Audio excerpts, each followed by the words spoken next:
cómo va de motivar. Y totalmente va haciendo una especie de zigzag a nosotros como si no estuviéramos aquí. ¿Te das cuenta? Ya te vayas si quieres. Nosotros como si no estuviésemos aquí. Ella va trabajando, va descartando zonas.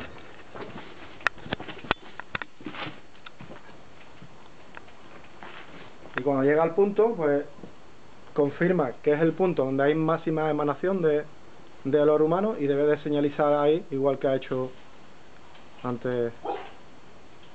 Ya está ahí señalizando. ¿Sepultado? ¿Vamos?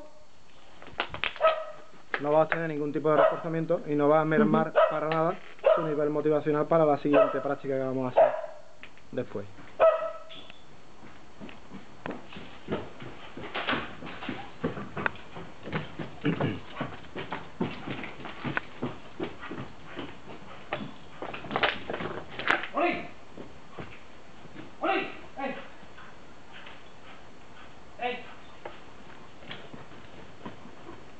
Acaricia y para atrás.